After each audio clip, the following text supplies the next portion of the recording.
The real versus real heroes. A controversy that broke out with the film Empuran, Mohanlal's film, the much awaited sequel to Lucifer, has now reignited a conversation that goes beyond cinema. It's no longer just about storytelling, it's about whose stories get told and whose don't. From the time Empuran hit screens with Mohanlal returning as this enigmatic political fixer, Stephen Nedumpalli and Prithviraj, who essays the trusted aide of his, Zaid Masood. We saw right-wing groups quick to protest, condemning it, as there were references to the 2002 Godhra riots. Now, amid this mounting pressure, filmmakers agreed to chop off some scenes. 27 of them, 128 seconds precisely, was taken off that film itself after outrage. Now, the revised version, as it's all set to hit theatres, there seems to be a deeper conversation that's now reckoning. Who are our real heroes? Are we really not talking about those who we should talk about? Why aren't our films really talking about those stories that are untold?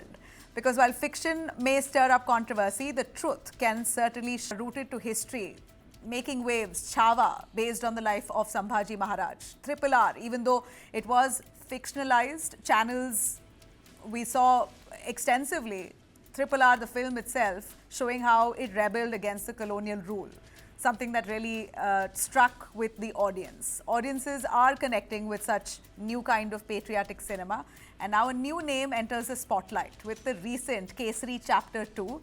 Here's to celebrating Sir Chettur Sankaran Nair.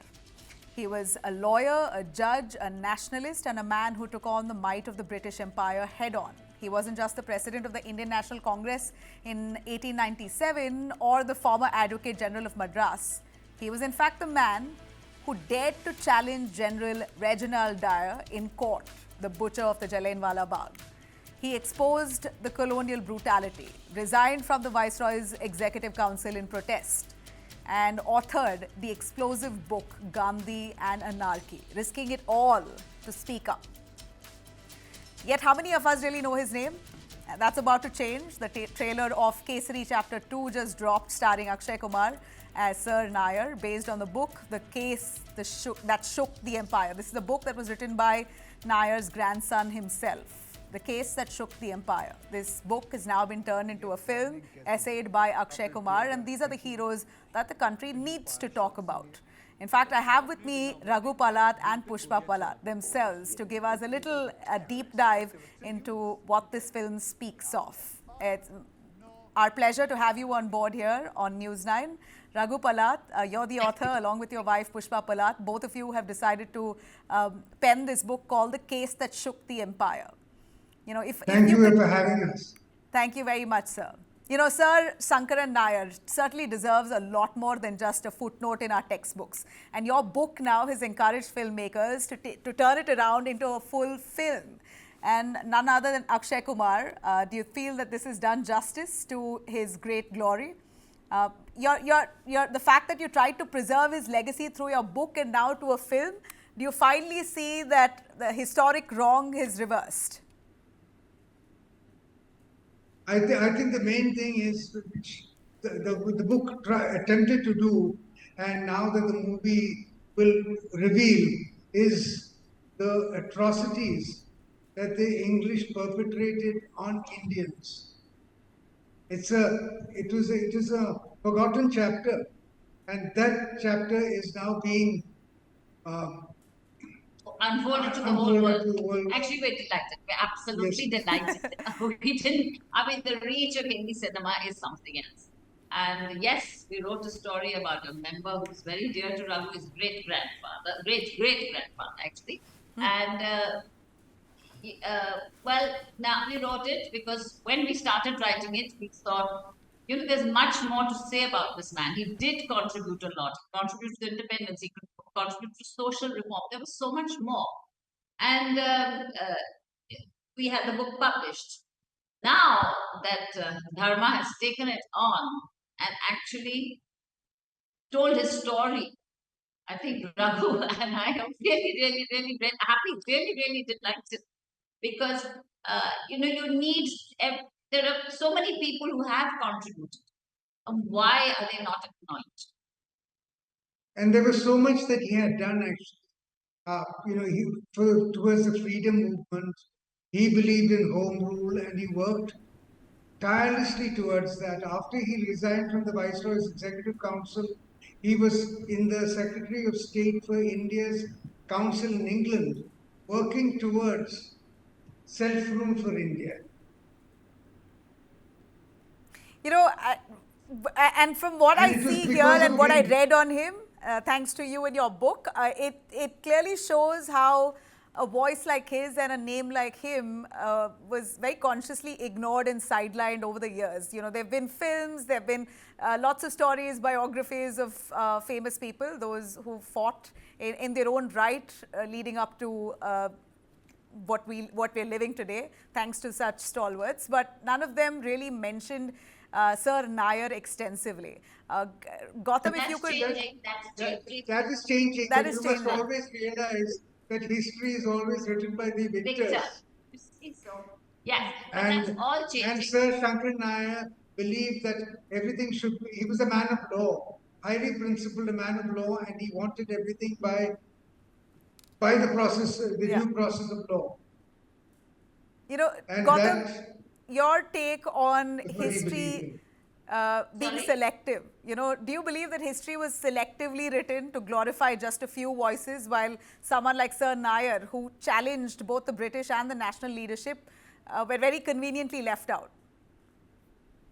Good evening, everyone. It's a pleasure to Conveniently be or here. otherwise, he And was left. The fact is that he was not mentioned, but everyone has their day, and it's his day now. I mean, look at Kesari. It's a Yes. phenomenal film, and it's going to go out worldwide on 18th. So yes, his voice is certainly heard. Maybe many years later. How many years later? 101 years. 101 we years. see Because how the case enthusiastic you are. But I'm bringing our historian here to give us more. Gautam, that question for you.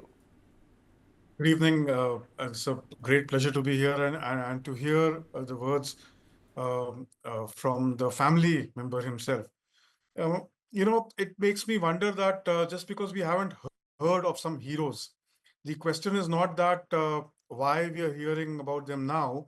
The question is that it doesn't mean that they did not exist, and it means that someone did not want us to know about certain people. I'm very happy that such a film and such a story is coming to light, because some of us who took the trouble of studying history or who were trying to deep dive were aware and did get to know, but it's rightfully said that cinema is finally giving the due to a name that ought to be more in our textbooks. I think when the truth remains buried for so long that when it comes out, it sounds like a story. Two things come to my mind. One is uh, there are always so many people who contribute to changes in the society or to transforming lives of millions of fellow human beings and fellow citizens. Sometimes we need to celebrate them. And two, three films that come to my mind in this context are, of course, Hidden Figures, which celebrates the African American women scientists who worked at NASA but never got their due when it came to research and what they did, or people who work behind the scenes. I think we have celebrated India's history in the last 75 years selectively. There was perhaps some reason for it that the past we did not highlight every aspect. But uh, having said that, I think the story of India's freedom struggle and India's freedom movement is so far uh, diverse, so dense, so deep that I don't think we still have, even scratched the surface. There are millions of people who need to be celebrated, honored, revered, and I think the fact that Kesari 2 is doing just that is a very big moment. And I think we are in for a great ride when it comes to celebrating our heroes. We'll be hearing many more such figures. The power of cinema is as such that they come this Friday when the film releases. Everyone in the world would know something which has been in plain sight for nearly a century, Yeah. but never came out. I think that is the power of cinema, and I think today's India, especially in the last decade or so, when the storytelling, the platforms of our films and multimedia have really expanded and broadened, stories are coming out. We are not limited to cinema anymore. There is OTT, there is social media. So people whose families have had such heroes, they themselves are bringing them out in the open. And kudos to Dharma in this aspect for picking up this fantastic story and bringing it to light. Yeah, much needed, do you believe? Rahul Ishwar, we often say history repeats itself, but sometimes it gets rewritten or erased altogether. In the past, there were attempts to very quietly shut it off, to hide some uncomfortable chapters. And today we are seeing a more vocal push to rewrite history altogether. How dangerous is this, politicizing history? Because we've heard there were lots of talks about films that came in the past, Chhawa itself leading to riots in some parts of Maharashtra. What in your best view can one do to preserve history and, yet at the same time, don't evoke emotions that lead to riots? Let it invoke positive emotions. We all know that history needs to be awakened, and history gets awakened when it gets invoked. And wholehearted appreciation to the Palat family, Kusar and Pushpa sir, for writing such a book. I was reading this. I was, in fact, sharing with my close friend Praveen regarding all the discussions we had, especially I was seeing the trailer. It's an absolutely wonderful thing. And as a Keralite, as a South Indian, and as an Indian, it's a great pride and privilege that we are all born in the land of Kerala, where Sri Sankaran Nair sir was also there. And he is a person who should be celebrated. The only person, especially from Kerala, to get to the top of the national movement. He was I think it was the Amaravati conference in 1897 that he was selected as the president of the then national movement, Indian National Congress. And he was a person who even dared to question Mahatma Gandhi. He said Mahatma Gandhi is unselfish, very sincere, very positive, but I disagree with this policy. So imagine a person of his stature, disagreeing with a person of the stature of Mahatma Gandhi at that point of time is very significant itself. And I believe history is never a monolithic. History has multiple strands. History has multiple retelling and ways of telling it. And we have not given enough due to those people who disagreed with the major strand of history. So I believe it is Bollywood giving its due, and none less than a superstar, Akshay Kumar, playing the role. He's giving me a sense of pride as a Malayali that one of our is reflected in the national media in a big way. Regarding the earlier question, see, positive emotions can be invoked. It need not be divisive and polarizing. The issue with some films, not all films, but some films is they pit A against B or B against C. But when history is positively invoked, like in this case from the trailers, what I understand is it gives us a sense of goosebumps. It gives a sense of history. We understand that there were multiple strands in our Indian national movement. They all disagreed very respectfully with each other, but they engaged with each other. They talked to each other, but they disagreed in a policy matter. They disagreed policy-wise without personally insulting each other.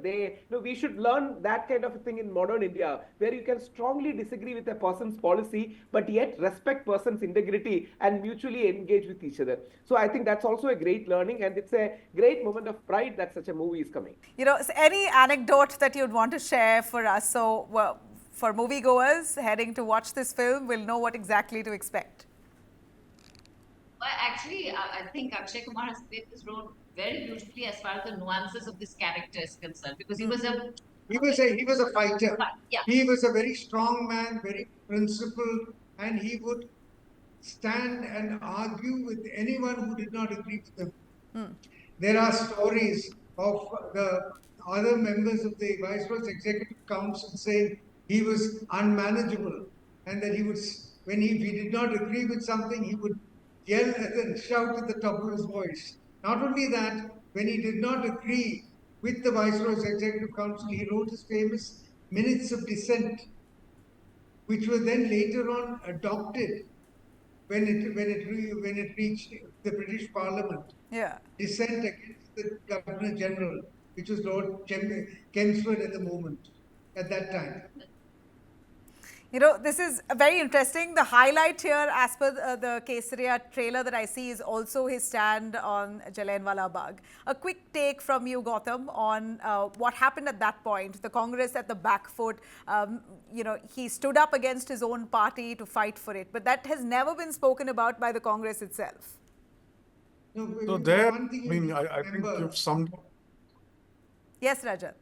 I think you have summed up the entire case in one line. I think this is, there has been a long deferred reckoning with our past, which for some reason or the other across different sectors and different fields, we've been pushing it. We've been pushing it for some reason or the other. But to say that truth when it comes out, or history when it comes out in the format of a film, can evoke passion is absolutely right. I was with regards to Chhawa that you mentioned.